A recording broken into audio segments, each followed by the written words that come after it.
Hey Rip City, this is DeAndre Ayton, and it's time to open the briefcase with Casey Holdahl. Greetings, Blazer fans, and welcome to The Briefcase, presented by Spirit Mount Casino. Episode 153 of The Briefcase, presented by Spirit Mount Casino.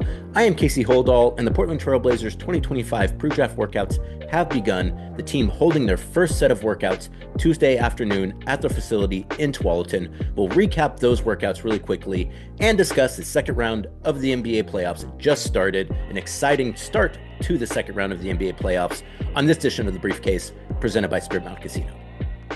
Well, we don't know yet exactly which pick the Trailblazers will have at the 2025 NBA draft. A reminder that they only have one pick this year, at least currently only have one pick. Obviously, things can change. You can end up with more picks, but the Blazers only with one first round pick, their lottery pick, which will be defined on Monday at the NBA draft lottery. So until then, not entirely sure where the Trailblazers are going to be selecting, but as of right now, they just have one pick. But just because they don't know where they're going to be selecting doesn't mean that they can't start the process of their pre-draft workouts. That's exactly what they did on Tuesday, holding their first pre-draft workout of the 2025 pre-draft period. A few other teams have already held workouts as well. I know a couple of the guys who were at the workout in Portland today had already worked out for the Kings. So it's starting to begin in earnest, but a lot of these guys are I think probably fringe second round undrafted guys. A lot of the guys, as we'll discuss here in a moment, are all early entry candidates. So players that can still go back to college if they don't kind of get the feedback they were hoping to get in terms of where they might get drafted. So that's why you have some of these earlier workouts. And also too, it's never too late to start building out your summer league team as well. So a lot of times, they'll have a few early workouts where, it'll typically be guys who, again, are kind of fringe second round undrafted guys. Some of those guys will end up going back to school. Some of those guys will stay in the draft. Some of those guys are in the G League and might stay there. Some of those guys are playing internationally and might spend another year playing internationally before trying to come over to the NBA. But either way, the process has begun, and the Trailblazers beginning that process in earnest on Tuesday by hosting 6 players in their first pre-draft workout. Rueben Chinyelu out of Florida, a 6'11", 21-year-old big. Devon Prior, 6'7", 20-year-old wing out of Texas. You might also recall he started his career at Oregon. Ben Henshall, a 6'6", 21-year-old guard out of Perth, playing for the Wildcats in the Australian League. Dink Pate, 19-year-old guard out of Mexico City Capitans in the G League, a player who's been around for a bit, has played a couple seasons for the Ignite, and is now in the G League. It's still just 19 years old. John Blackwell, 6'4", 20-year-old guard out of Wisconsin, and Lachlan Olbrich, a 6'9", 21-year-old big out of the Illawarra Hawks, also in the Australian League. All those players, as I mentioned, except for Lachlan Olbrich, are all listed on the NBA's early entry list candidates. So what that means is those players, I don't know exactly what the rules are in terms of hiring agents. I think you can hire agents now, but basically you can go through some of the process, and at a certain point, you have to decide if you're going to stay in the draft or if you're going to withdraw your name and go back to school or go back to playing internationally. So these players, all of them, except for Lachlan Olbrich, are basically deciding, am I going to hear from teams what I want to hear in order to stay in the draft? If so, a lot of these guys might stick around. If not, heading back to college. When you talk about that collection of players, 6 players there, only one player, Dink Pate, is listed in any mock drafts at this point of getting drafted, and most have him going kind of late in the second round at this point. And part of that might be because they are early entrants guys, so maybe they're not getting written into mock drafts until they maybe decide for sure they're going to be in or they're out. But I think it's probably also a good indication that some of these guys, again, just testing the waters, kind of seeing where they're at right now, getting some feedback from teams, not only in terms of where they might get drafted, but also in terms of perhaps what they might need to do in order to put themselves in a better situation to get drafted in future years. And so, you go through a workout, you sit down with the team's front office and their coaches, and you talk about maybe what they saw in the workout and maybe some of the things that they feel like you do well now, and maybe some things that they feel like you can improve upon if you are going to end up going back to school or back to wherever you were playing before. So, that's kind of where we're at early on in the process for the Trailblazers. And again, as I mentioned, Blazers with no second round picks. None of these players that they worked out today are, maybe they end up late in the first round. They're definitely not lottery guys. So not necessarily players that are going to get drafted with the one pick that we know the Trailblazers do have. But again, not necessarily saying that they won't end up with a second round pick, perhaps end up with another first round pick. I think a lot of people are expecting this to be a really transaction heavy offseason, not necessarily for the Blazers. I mean, I think maybe for the Blazers, but just in the league in general, after kind of some of the big moves that were made during the season and seeing some of the players, or so, excuse me, some of the teams that have been eliminated from the postseason already in the first round, teams with veteran players that are maybe going to be looking to kind of change course. So the draft is a good place for those kind of deals to happen. So perhaps the Blazers end up with another first round pick, perhaps end up with a second round pick, and you want to make sure that you've done all of your research and all your due diligence. So if the opportunity does arise to come up with another pick, that you know who you want to take, and that you're not necessarily just making a move when there's not a player on the board that you feel like you would like, particularly in the second round. Second round is really more about kind of finding guys who you feel like are either kind of diamonds in the rough or provide one or two specific skills that you feel like you could expand upon. So, we'll see how that ends up playing out for the Trailblazers as this process goes on. Obviously, we're almost basically about a month and a half away from the NBA draft. So still quite a bit of time. And as I said, really early on in the process. But this first workout, I would say, are guys who are probably, late second round to undrafted guys. So this is probably the Blazers kind of making sure they're doing their homework and maybe bringing in some guys that they like, who they've liked before, maybe kind of starting a relationship with the guy. So then if he does end up going back to school, you already kind of laid that groundwork in terms of again, just having a relationship and a back and forth, and maybe having an opportunity to kind of build on that going forward. And again, to discuss maybe some of the things that as a team, you would be interested in seeing that player do in this next season in order to put themselves in a better footing in order to get drafted once they maybe feel like they're a little bit closer to being ready for that. So let's go ahead and hear from some of the players that participated in the workout with the Trailblazers on Tuesday. So first off, let's go ahead and hear from Rueben Chinyelu, 6'11", 21-year-old big out of Florida via Nigeria. I'm guessing a guy who, has a lot of measurables. He looks the part of an NBA player. I believe he started his career at Washington. As a matter of fact, let's go ahead and just pull up his particulars here real fast. He did start his career at Washington State, 35 games, started in 12 of those, averaged 13.9 minutes his freshman season, then moves on to Florida, plays all 40 games for the Gators, starts 40 games, 19 minutes a game, averaged 6 points on 60% shooting from the field, no three-pointers, 58% shooting from the free throw line, 6.6 assists, a little less than a steal, almost a block a game as well. A guy who, again, 6'10", 255 as a 21-year-old sophomore, a big body, someone who, again, I imagine kind of his measurables, a player that maybe you take, assuming that at some point in time, he's got the physical body, he's got kind of the look of an NBA player, and now kind of seeing maybe what he can do as he kind of refines his game a bit. So let's go ahead and hear from Ruben after his workout with the Trailblazers on Tuesday at the practice facility in Tualatin. Ruben, so how did the workout go for you today? Oh, it was good. It was pretty good, pretty intense. Like the pace and everything. So it was a pretty good workout. Kind of see where we are, and I really enjoyed it because you want to see different the way each teams go with their workout, the way they play out of picks, their plays, and all. So it was pretty nice, and I think it was a really good one, intense, and I enjoyed it. Is this the first one of these that you've done? Oh no, I just came down from Sacramento Kings. Yeah, this is my second one apparently. What are maybe some of the things you're trying to show that you can do during these workouts? Oh, well, I'm just trying to show them that I'm a good defensive player. I could rebound the ball, and also I could shoot the ball if I'm given the opportunity. Because I could shoot the ball a little bit, but I think you just keep working and keep getting better every day. But most importantly for me is doing what got me where I'm at right now, which is rebounding, playing defense, playing off the pick, being able to switch onto guards and contain them for if it's 2-3 seconds before we have a rotation or stay with it. It just depends on how the play goes. Just being able to show them that I'm versatile in that I could guard 1 to 5, being able to show that I'm versatile in that area, and that's just what I'm here to show them, what I've been doing. Ruben, how do you balance showing what you showed in school versus trying to show I can do a little bit more than that? Well, it's just each program you just have to adopt, because I went to came over have amazing teammates, players. So just being able to adopt and make sure that you fit in and do what you ought to do, doing the little details, the little things, because not everyone enjoy doing the little things. So I enjoy doing the little things because those little things gets you winning. So if it's like for me, whatever it takes, if it's like the small little thing, pay attention to it and do it, because those little things matters. They sometimes they come out in crucial time. You never know.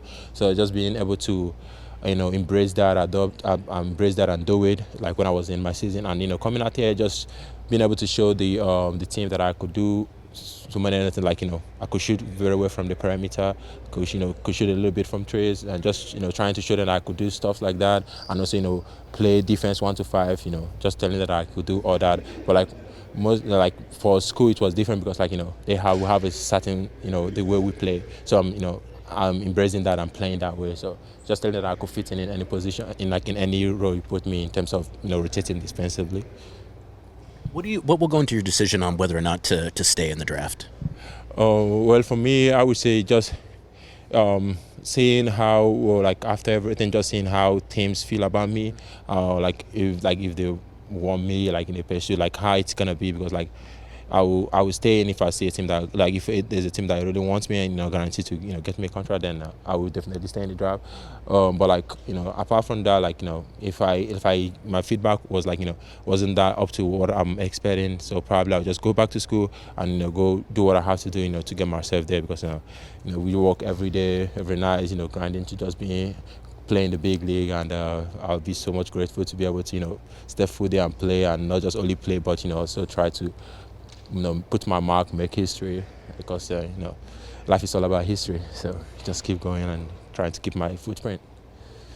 How would you describe kind of the competitiveness at the workout today? I know that a lot of you guys are kind of early in the process right now. Well, it was really competitive, because that's what you want from, you want to see from players, coming out, seeing everybody competing, enjoying doing that while competing against each other, but also seeing the, joy, being also knowing that, okay, this is, you got to do this workout, but still know that, you got to be a sportsman, because, all of us are working out, we're working for different, trying to be in this sport, trying to, prove something, but at the same time just being able to compete in that, but still respecting each other boundaries. And I just enjoyed the way it was, we were super competing, competing, trying to do what we have to do, show what we can do. And that was beautiful, because you want to have people like that. You want to have people that have the zeal, the passion, the desire, the fire burning in that, coming out every night and competing, whether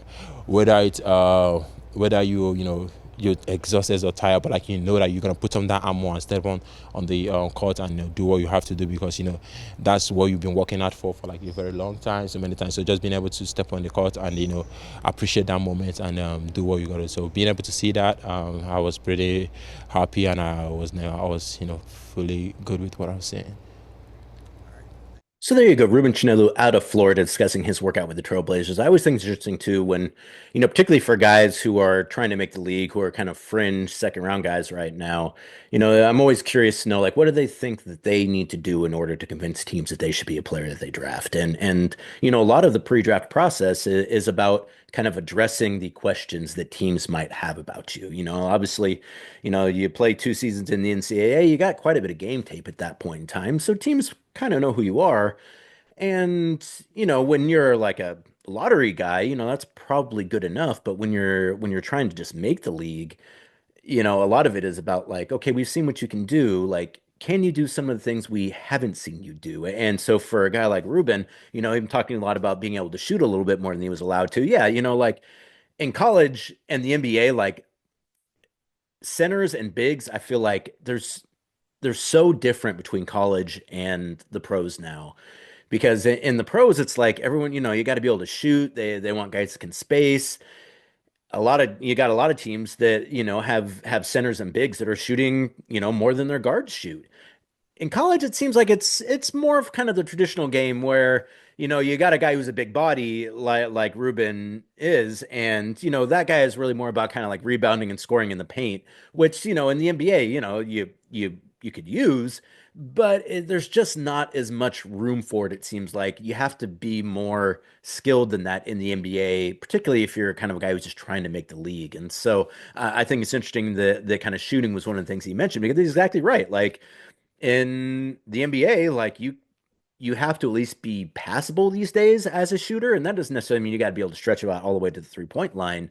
But if you're going to be someone that a team is going to take a chance on, like they want to be able to see you can play an NBA game, and in the NBA, you got to be able to stretch the floor. So I thought that was really interesting to hear from him. And again, that's something that a lot of players have to deal with. It's like, what are the questions that have maybe come out from teams that from what they've seen from me during my time in college or wherever I was at before, a lot of these guys internationally, and how can I go about convincing those teams that I've been able to address some of those deficiencies that they're seeing in my game, or maybe what are some of the things that I can do that I haven't been able to show that I can do because of the team that I play on. And that's obviously that's a thing too, I mean, if you were if Ruben was a 50% 3-point shooter, Florida's probably let him take 3-point shots, but he's not. So, he probably doesn't get a whole lot of opportunity to show that part of his game, and he might have that part of his game. So when he gets into his workouts, those are things that I think, players like Ruben and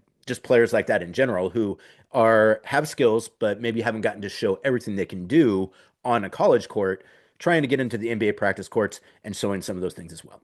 All right, so go ahead and hear from Devon Prior out of Texas via Oregon about his workout with the Trailblazers as well. A little bit of a shorter interview here. Got a chance to talk to Devin just real quick about kind of what he did in his workout. A lot of these guys, these are their first workouts. In fact, almost all these guys are first workouts, first or second workout. So a lot of it, I think, is for them kind of trying to figure out how they're supposed to conduct themselves anyways. They all did a great job with that, by the way, too. So here's Devon Prior, 6'7" wing out of Texas, discussing his workout with the Trailblazers today. Devin, so first off, just how did the workout go for you today? It went through pretty well, I think. Had ups and downs, but, just playing through it, playing through mistakes, and just playing hard is really all it is. Yeah. What are maybe some of the things you're trying to show during these workouts? Just my relentless ability to, be relentless on defense, attack the basket, maybe put a couple shots in there here and there, and just overall just show the intensity. How many workouts have you had so far? This is my very first one. Yeah, very first one. So I didn't know what to expect. You ask other people like that I know, but just it's a good feeling. Yeah, it's a really good feeling. What do you need to hear from teams before you decide whether to stay in the draft or to? For me, it's just. I'm not in no rush, but for me, it's just the feedback, as much feedback as I can get, because I know there's still plenty of way for me to grow. And so I'm just open to everybody's just opinions and what they say I could do better, keep open ears and a closed mouth. So, yeah. With this being your first one, are there jitters involved that you kind of have to keep contained, or is there a different mental approach that you take to these workouts? Oh, most definitely. There was a couple jitters last night, but, it's basketball, and it's, I've been doing this all my life. So once you get up, I'm in my element, so everything just comes natural at that point. What do you feel like are maybe some of your most defined NBA skills right now? The things you feel like you really do well that you could contribute to an NBA team? I feel like I'm pretty good at moving the ball, getting to my spots if I have to, and also just defensive, running the floor, rebounding. I feel like I could do kind of much everything. It's just at that point getting it sharper. Yeah.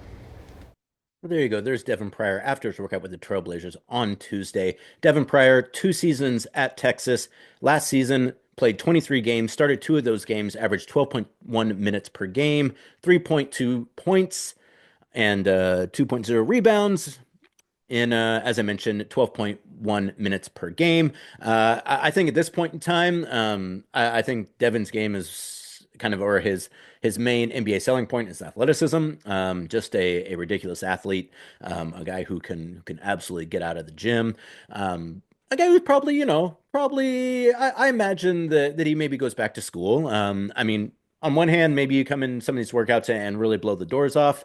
But, when you're a guy who's played 2 seasons and you average, 12 minutes per game in your second season and, you started 2 games, I imagine he's maybe just kind of trying to get some feedback in terms of kind of what parts of his game NBA teams like, what parts of his game maybe they feel like he needs to work on, and then being able to address some of those things once he goes back to school, if that is in fact what he ends up doing. I do feel like, obviously a lot of people are excited about kind of the top of the first round this year for the NBA draft.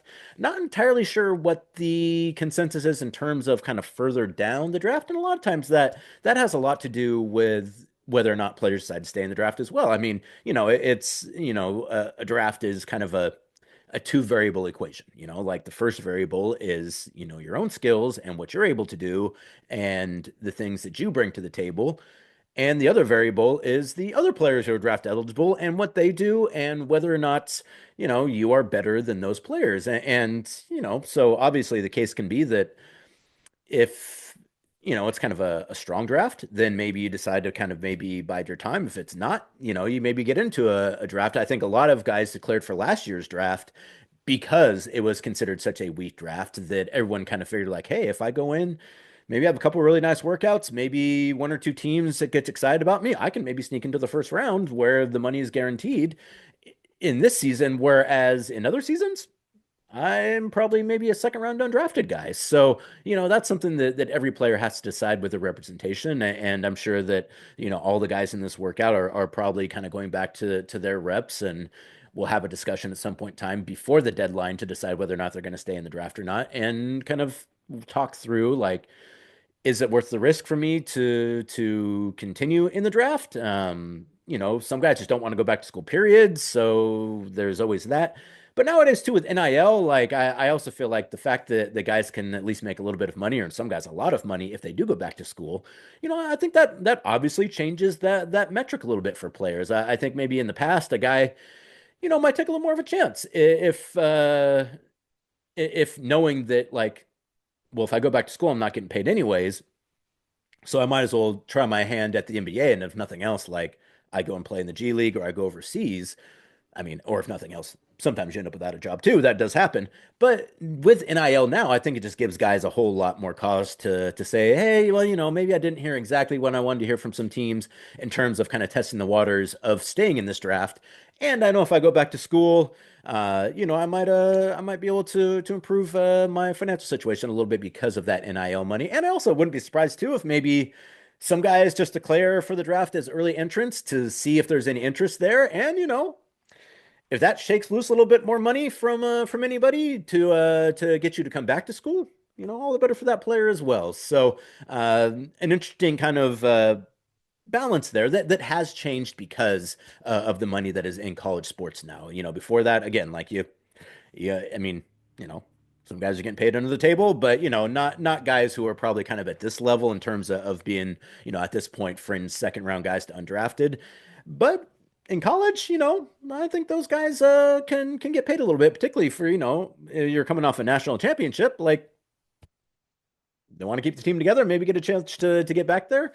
I could see some teams maybe seeing a player test the waters and saying, hey, if you decide to go to the NBA, that's fine. But if you did come back to college, we'd make sure to make it worth your while. So I'm curious if those kind of discussions happen these days, if that's even allowed. I mean, kind of feels like college sports these days in terms of money is kind of the Wild West. And I don't know if there's anything that's not allowed these days.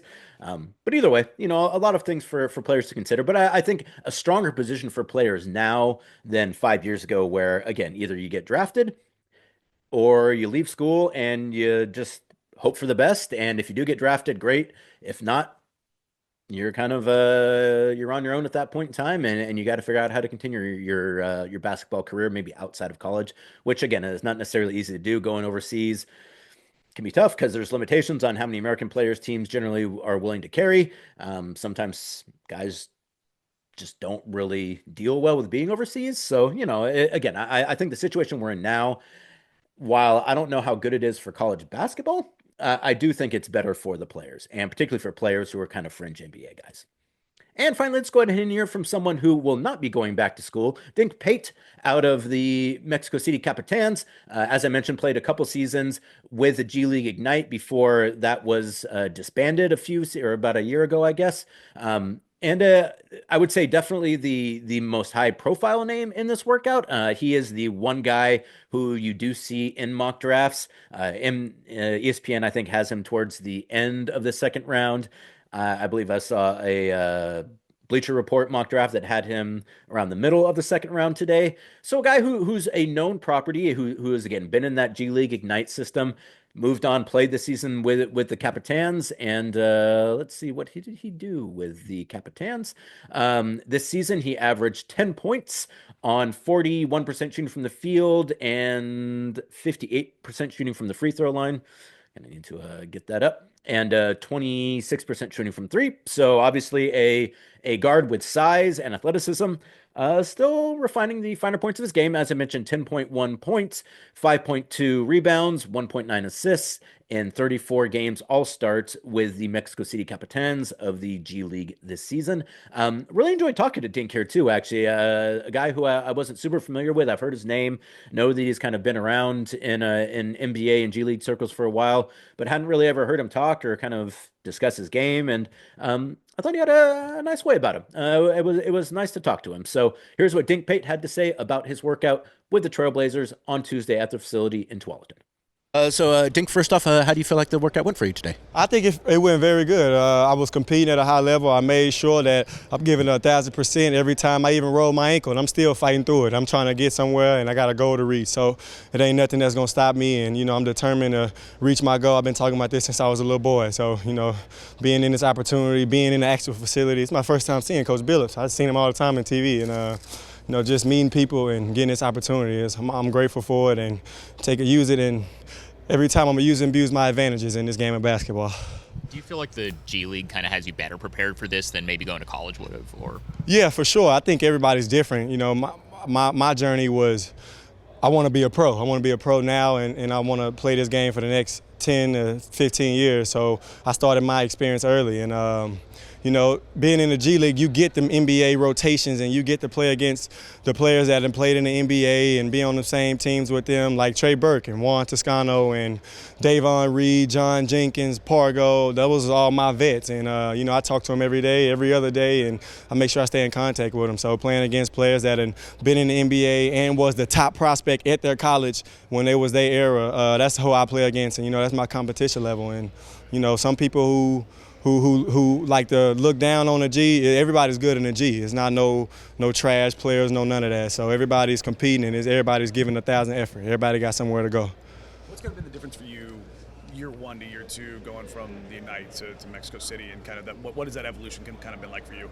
Yeah, with Ignite, it was for the young prospects. So it's more of a developmental type program. We was coming to practice and not saying we didn't care about winning, but it's about getting better every day. Ignite was a pit stop for most people, like Ron Holland, Modest Buzelis, Tyler Smith. It was a pit stop for them, and now they're in the NBA, and that was the plan for me for my 2 year. But, with that, I've been facing adversity my whole life. So, it was nothing when they clipped our program. It wasn't a hesitation to jump right to Mexico City. It was see how you built for it. My mental, going down to a whole nother cultural universe and going down to you don't speak the language, adjusting to the coach, adjusting to the culture. With Mexico City, it was about we trying to win. It ain't no development. You got to do that on your own. You got to find your role. So I had to find my role in Mexico City, and I had to master my role. And I think I did pretty good with it. What are some of the things you're trying to show teams during this workout process? I'm a true point guard. I don't play down low. I can guard my yard. I'm going to compete. I'm going to compete until it says 0-0. I'm going to talk. I'm going to do everything I got to do to make sure that I can find a place on any team and any setting and anything in this game of basketball. I just try to find my way and, try to show people that I'm really what they say about. So, just forget all the hype. It's about basketball at the end of the day. Is this your first workout, or have you had any other workouts, and do you have any others scheduled? Yeah, this is my first one. After this, I'm going back to Phoenix, Arizona. I'm doing my pre-draft out there. So, just to get my feet wet and see how it's going to be. And I wasn't nervous, no nothing. All of my eyes was looking out on us. And now I know in this position that your life is under a microscope. So just do the right thing at all times. So there you go. Dink Pate out of the Mexico City Capitans talking about his workout with the Trailblazers on Tuesday. And I think he's exactly right. He needs to show that he is a true point guard, particularly, having that size as a point guard is really, really useful.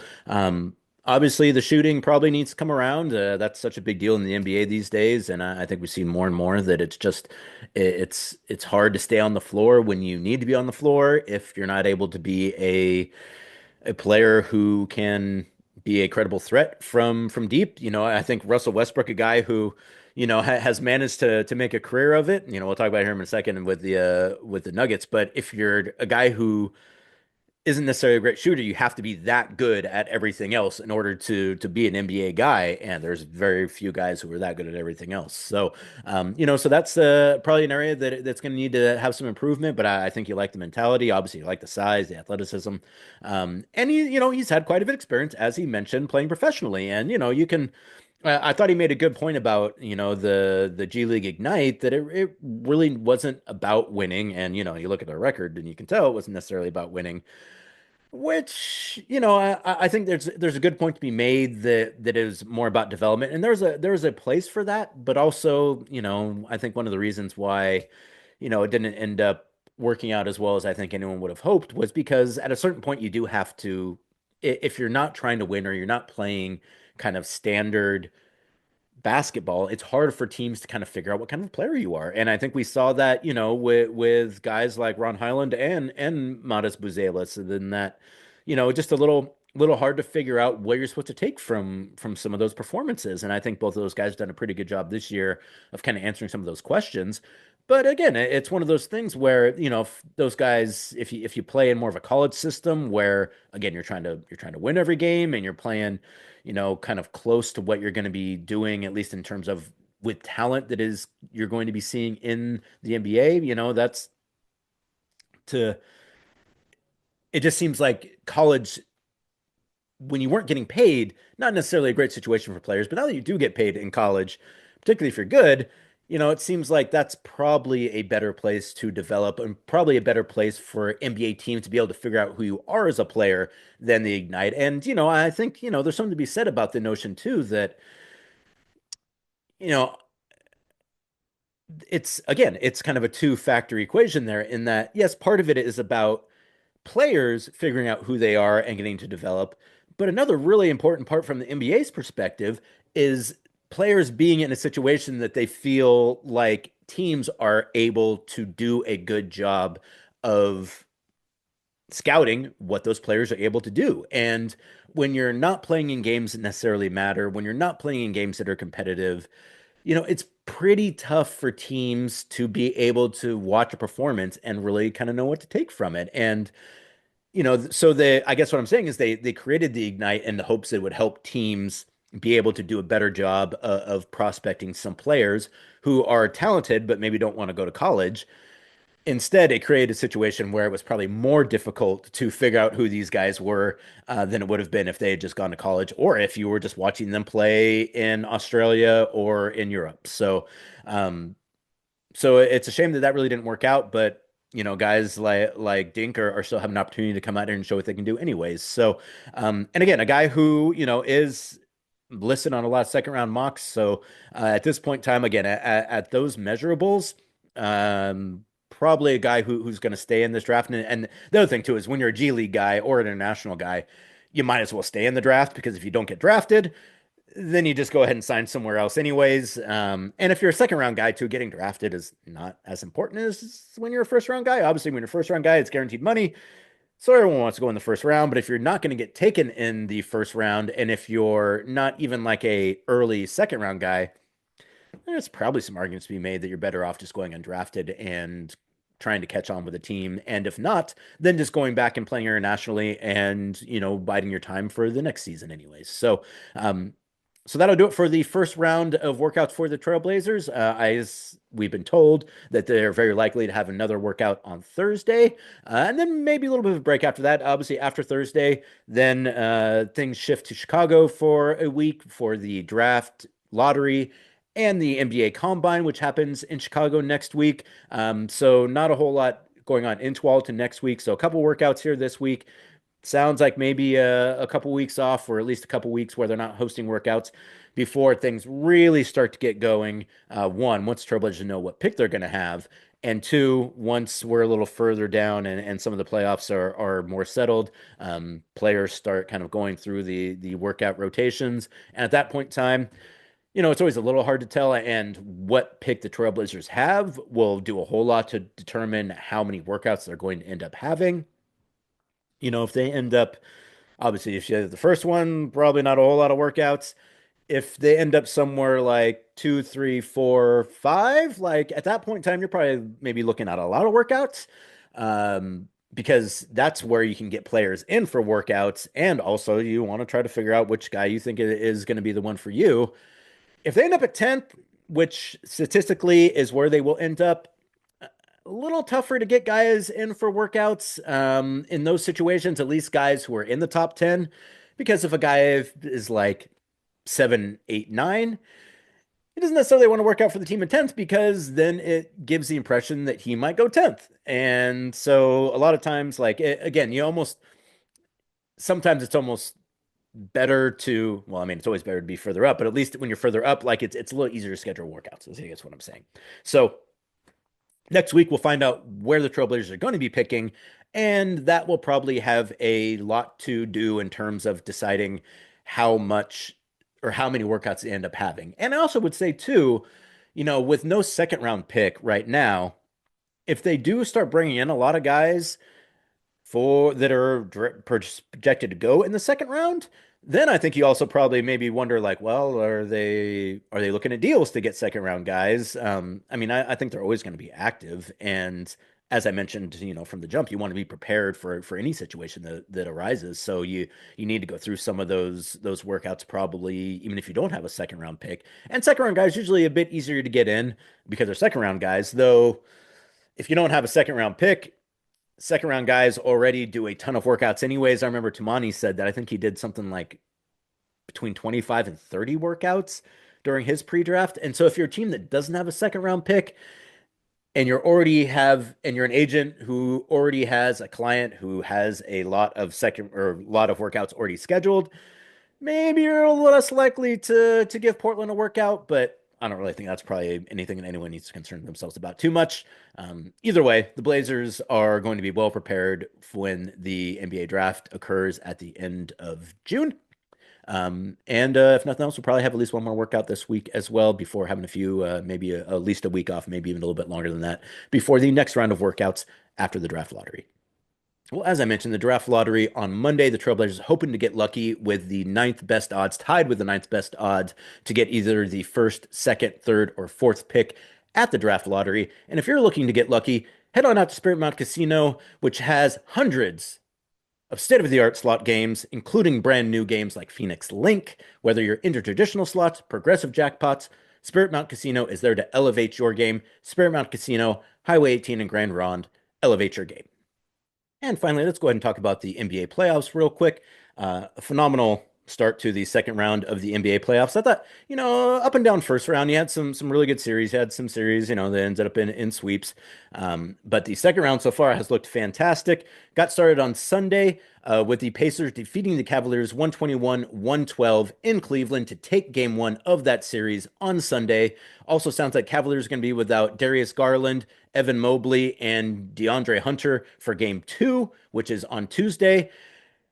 So very possible that the Cavaliers down 2-0 going to Indiana for game three. If the Pacers end up winning game two, that doesn't end the series, but the Cavs basically at that point in time would have to win both games in Cleveland. They really give themselves a puncher's chance. A lot of the playoffs are about being healthy. And unfortunately for the Cavaliers, just not very healthy, which is kind of, for a team that won 64 games, you figure they were probably able to take a little bit of time. They had a very easy first round series in sweeping the sweeping the Miami Heat with game four being, that was like a 40-point victory. But they're pretty beaten up at this point in time, because if you're not playing in the second round of the playoffs, you can't walk because, this is the time where you just got to strap it on and go if you're capable, because your season's over if you don't go out there and get it done. So I'm really curious to see if the Cavaliers are going to be able to even that series up at 1-1 before it heads to Indiana, because if they don't, they're going to be in quite a pickle once they start once the series moves to Indianapolis. Also on Sunday, the final game of the first round, the Golden State Warriors handily besting the 2-seed Rockets 103-89 in Houston on Sunday. Warriors, the 7-seed, defeating the 2-seed Rockets. That was a game too where It just seemed like the Warriors kind of jumped out and were able to keep the Rockets at arm's length. Again, a team like the Warriors maybe don't have as much talent as the Rockets. That's probably a bit debatable at this point, but they have way more experience. Team like the Rockets just haven't really been there as a team yet. And when you haven't really been there as a team, you don't necessarily know what it takes as a team. Obviously they have individual players who have played in the playoffs, Fred VanVleet being kind of the primary guy. Same with Dylan Brooks.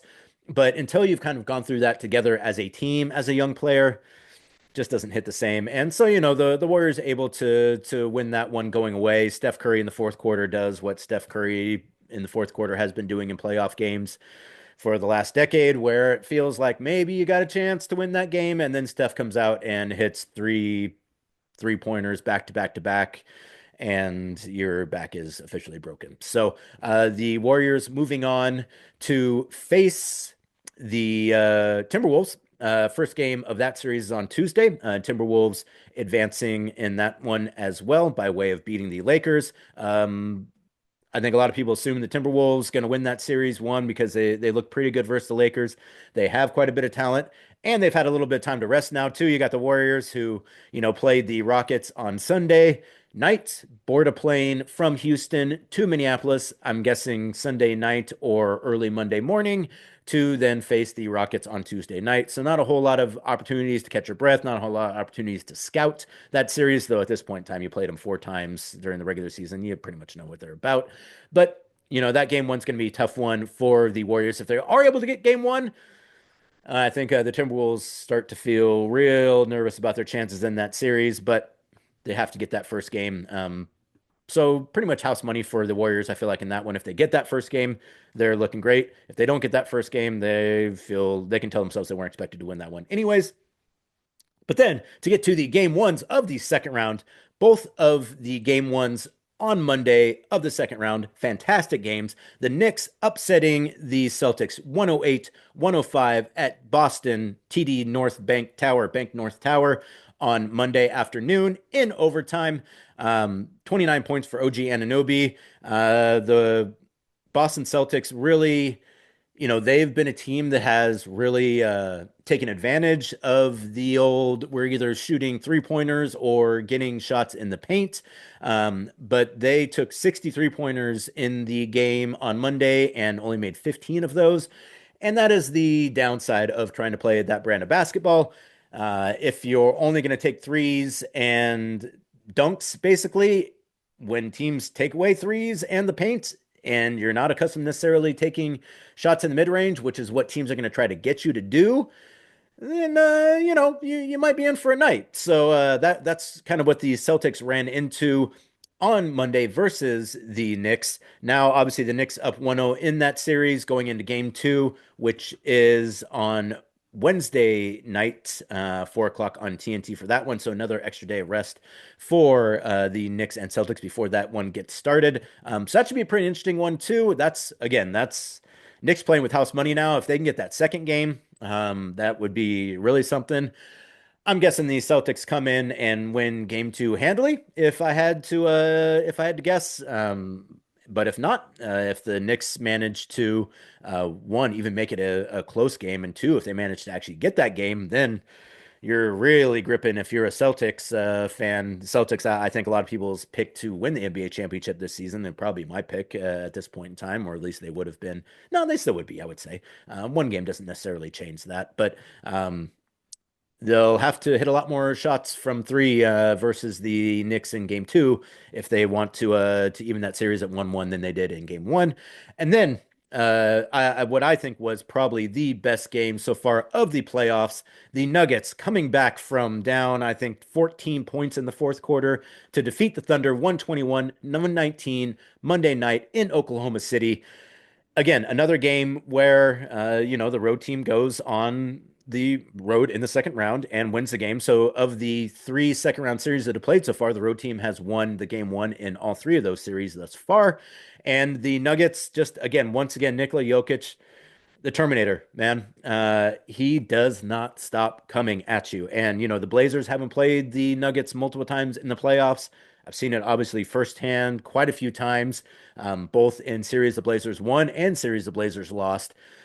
Jokic just doesn't stop. He just doesn't. I'm not saying he has to get tired, but it doesn't stop him from performing.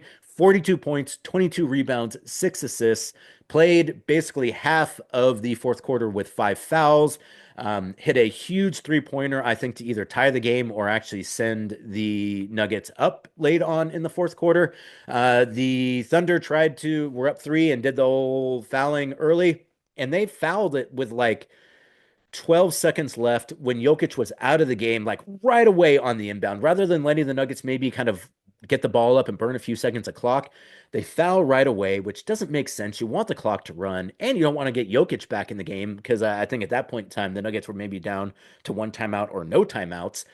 So didn't do a great job there. And then, Chet Holmgren ends up missing 2 free throws, opens the door for the Nuggets to either tie or win the game. Aaron Gordon takes a clutch three-pointer with, I think, about 2 seconds left, bottom of the net to give the Nuggets the lead, which then they're able to hold on to. I believe Shai Gilgeous-Alexander takes it also seemed like a little bit of too quick of a shot to me as well. Could have maybe gotten to half court before he rose up and took it. But, in that situation, you got to get a shot up.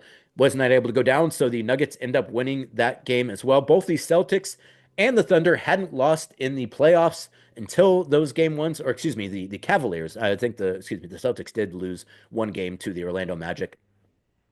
So this goes to show, too, that sometimes it's better to maybe actually get one of those losses out of the way in the first round, just so you know how to deal with it, so you're not having to deal with it in the second round versus a much better team. That's kind of a dumb thing to say because, you can't, lose a game on purpose just to make sure that you know how you're going to respond from a loss in the playoffs. But, again, it's one of those things where if you are a team that does lose a game in the first round, you can tell yourself, it's going to be a long postseason anyways. We're going to lose some games eventually. So we might as well get 1 or 2 of these out of the way so we know how we're going to respond to that. So I feel like the Warriors team that won 73 games of 4 or 5 seasons back was kind of like that in that, I don't know that they knew exactly how to deal with adversity until kind of they lost some games because you're going to lose some games in the playoffs. But either way, the second round rolls on. It's been a great postseason so far. I think a really great opportunity for the league to kind of showcase some of the best and brightest of what they have right now. And I just think the playoff basketball has been phenomenal. I think it's been really fun to watch. And again, it always makes you feel good to see some really good games and see people get excited about the playoffs. 1, because it's fun to watch, and 2, because it's also fun to kind of remember, oh yeah, this is what it's like when you make the postseason. This is why teams work so hard to get here, because this is a whole lot of fun when you're really playing for something on the line on a night in, night out basis. It's always much more fun to play with big stakes than it is to play with small stakes. So a great postseason so far for the NBA, and hopefully that continues on. And that's going to do it for this edition of The Briefcase. Thank you so much for joining me. As always, please like to subscribe wherever you get your podcasts. Likely to have maybe another episode later on this week, but more likely next week, once we know which pick the Trailblazers will be selecting. As I mentioned, draft lottery on Monday. At that point in time, we will know where the Trailblazers are selecting in the first round. And then who knows, maybe end up with some other picks as the process goes on. But until then, thank you so much for joining me. I am Casey Holdahl. You have been watching The Briefcase. Go Blazers.